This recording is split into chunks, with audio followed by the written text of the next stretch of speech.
साथियों, आज हम बात करेंगे राहु के बारे में। आप और हम जो ज्योतिष के विद्यार्थी हैं वो यह बात तो जानते ही हैं कि राहु और केतु ये दोनों ही कोई ग्रह नहीं हैं।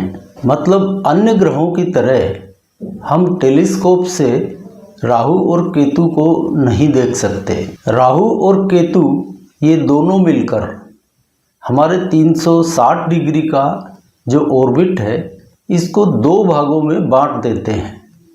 कुंडली के हिसाब से आप देखें तो कुल 12 भाव होते हैं, जिसमें से राहु और केतु के दाएं बाएं 6-6 घर रहते हैं।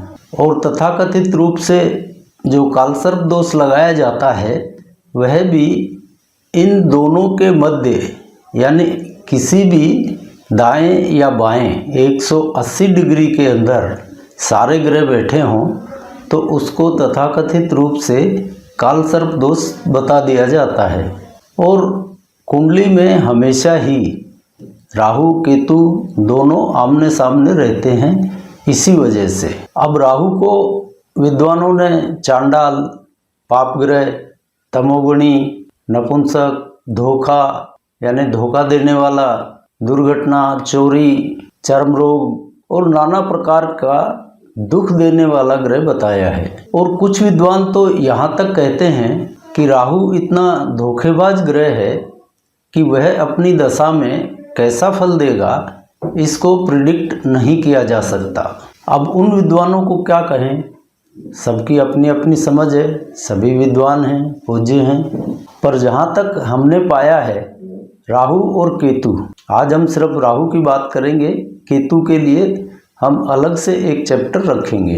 तो जहाँ तक हमने पाया है राहु और केतु को भी आप अन्य ग्रहों की तरह ही प्रिडिक्ट कर सकते हैं।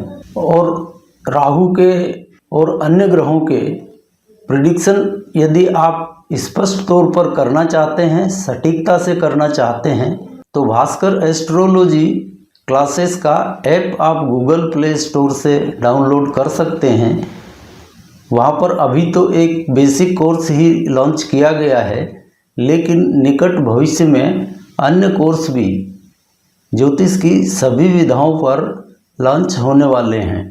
बस थोड़े से इंतज़ार की आवश्यकता है। हम कोशिश कर रहे हैं कि बहुत जल्दी ही अन्य कोर्स भी लॉन्च कर दिए जाएं।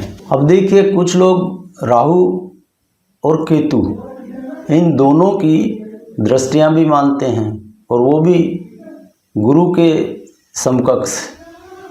तो आपको बता दें कि हमारी विधा में हम राहु केतु को कोई भी दृष्टि नहीं देते हैं। राहु केतु का विचार करते समय दृष्टियों का उपयोग हमको लगता है तुकबंदी है, इसलिए राहु केतु की कोई दृष्टियां नहीं लेते हैं। इस बात का ध्यान रखिए। अब सवाल उठता है कि राहु आखिर है क्या।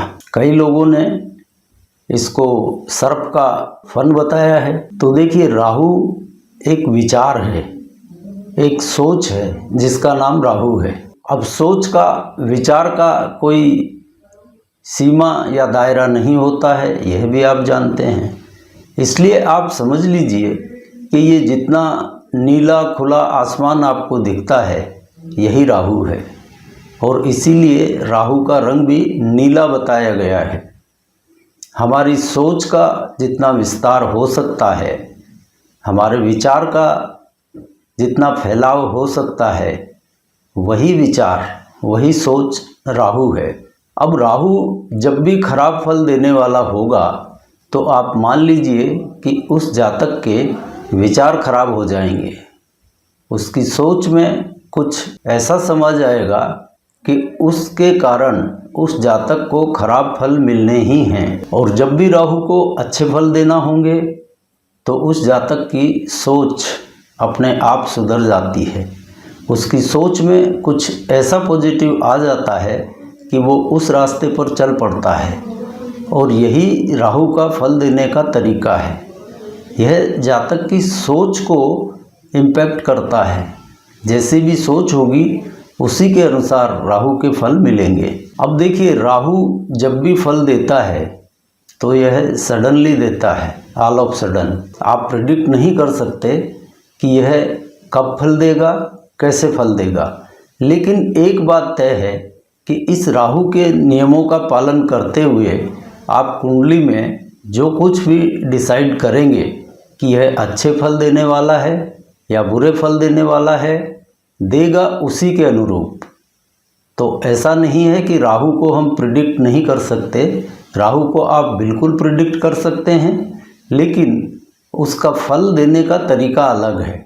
यह सोच के माध्यम से फल देता है। इसीलिए कन्या राशि कालपुरुष की कुंडली का छठा भाव वह राहु है। कन्या राशि कह लीजिए, राहु कह लीजिए, छठा भाव कह लीजिए, एक ही बात है। छठा भाव है सोच का, विचार का, और यही विचार राहु फल देने में उपयोग लेता है। अब इसका मतलब यह भी नहीं है कि आप कुंडली देखकर यह पता नहीं लगा पाएँ कि यह राहु जातक को कुंडली के अनुसार, कुंडली में जो राहु बैठा है वह जातक को अच्छी सोच देगा या खराब सोच देगा, यह पता लगाया जा सकता है। अब राहु के पास सिर्फ दिमाग है, और शास्त्रों में भी राहु का वर्णन ऐसा ही किया गया है कि वह एक राक्षस का कटा हुआ सर मात्र है। तो जिस व्यक्ति के पास, या कह लें जिस ग्रह के पास शरीर ही नहीं है, सिर्फ मस्तक है, वह सिर्फ सोच सकता है, क्योंकि उसके पास सिर्फ दिमाग है, सर है। क्रिया करने के लिए उसके पास हाथ पैर ही जिस व्यक्ति को नहीं हो, वह क्रिया तो कर नहीं सकता। तो वह क्या करेगा? वह सोचेगा। उसके सोच का दायरा अनंत होता है, और यही राहु है। तो सोच को अच्छा या बुरा करके वह जातक को फल देता है। जैसी भी कुंडली में उसकी स्थिति है, उसके अनुसार वह फल देगा। तो राहु को प्रसन्न रखने के लिए यदि आप यह देख रहे हैं कि राहु की वजह से खराब फल मिल रहे हैं, तो सोच को सिर्फ उस दशाकाल में पॉजिटिव कर लिया जाए, तो राहु के फल अपने आप, राहु के खराब फल अपने आप समाप्त हो जाते हैं। आपने ध्यान दिया हो तो राहु का देवता सरस्वती माता को बताया गया है, और यह कहा गया है कि राहु की पीड़ा माँ सरस्वती की उपासना से, पूजन अर्चन से शांत हो जाती है। अब यहाँ पर राहु की पीड़ा के लिए माँ सरस्वती की पूजा अर्चना करने से आशय क्या है, इसको समझ लेना भी जरूरी है। जहाँ तक माँ सरस्वती की पूजा अर्चना करे, धूप बत्ती करे, अच्छी बात है, करनी ही चाहिए, ज्ञान की देवी हैं। पर यदि आप सिर्फ उपाय स्वरूप राहु की पीड़ा शांत करने के लिए माँ सरस्वती की पूजा अर्चना करें, ऊपरी मन से धूप बत्ती कर दिया, एक यंत्र चलित से पूजा का कार्यक्रम किया, तो फिर यहाँ पर आप राहु को भी नहीं समझ पाएंगे और माँ सरस्वती को भी नहीं समझ पाएंगे। देखिए, माता सरस्वती ज्ञान की प्रतीक हैं, उन्हें ज्ञान की देवी कहा गया है, और ज्ञान प्राप्त होता है हमारी सोच और विचार से। जिसमें ज्ञान प्राप्ति के लिए सोच ही नहीं है, वह क्या ज्ञान प्राप्त करेगा? नहीं कर सकता। जब आप सही दिशा में सोच रखेंगे, उसके प्रति प्रयत्नशील रहेंगे, तभी तो हमारे दिमाग में माँ सरस्वती ज्ञान का प्रकाश देंगी। मतलब जब हम सरस्वती यानी विद्या का प्रकाश तभी आएगा जब हमारी सोच सही होगी। और दूसरी तरफ राहु है जो केवल सोच और विचार है, और इस सोच यानी राहु, इसको सही दिशा में हम तभी ले जा सकते हैं जब हमारे पास ज्ञान हो। सही दिशा में ज्ञान ही हमें ले जा सकता है। या आप ऐसा भी कह सकते हैं कि राहु को यानी सोच को ज्ञान यानी सरस्वती जी ही सही दिशा में ले जा सकती हैं, और इसीलिए शास्त्रकारों ने यह उपाय बताया है। ये सब जितने भी शास्त्रों में उदाहरण लिखे गए हैं, उपाय बताए गए हैं, अन्य भी जो बताए गए हैं, यह सब सिंबॉलिक हैं। इन्हें गहरे अर्थ में हमें समझना होगा। मतलब विचार यानी राहु की पीड़ा को ज्ञान यानी सरस्वती जी ही दूर करेंगी, और राहु जीवन भर फल देता है। उसकी दशा में उसके फल कुछ बदल जाते हैं, लेकिन राहु जीवन भर फल देता रहता है। इसीलिए हमें माँ सरस्वती की आराधना की उम्र भर ज़रूरत है। जहाँ भी मैं माँ सरस्वती की आराधना की बात कर रहा हूँ, यहाँ पर ज्ञान प्राप्ति से मेरा आशय है। इस बात को थोड़ा ध्यान में रखिए। और जिसके पास ज्ञान है उसका राहु क्या बिगाड़ लेगा। यानी जो ज्ञानी व्यक्ति है उसकी सोच हमेशा सही रहेगी, तो राहु उसका कुछ भी नहीं बिगाड़ सकता। तो यह तरीका तो हुआ हमारी जीवन शैली का, और जीवन शैली को अपनाने में थोड़ा समय लगता है, थोड़ा समय हमको देना पड़ता है कि हम उसके अनुसार चल सकें। लेकिन अब हम बात करते हैं उन उपायों की जो सामान्यतया राहु की दशा में आपको आ गए हैं। और इमीडिएट तो आप सरस्वती जी की आराधना करके खाली मन संतोष कर लीजिए। असली मतलब यहाँ पर है ज्ञान प्राप्ति से, सोच को सुधारने से, तो उसको सुधरने में समय लगता है।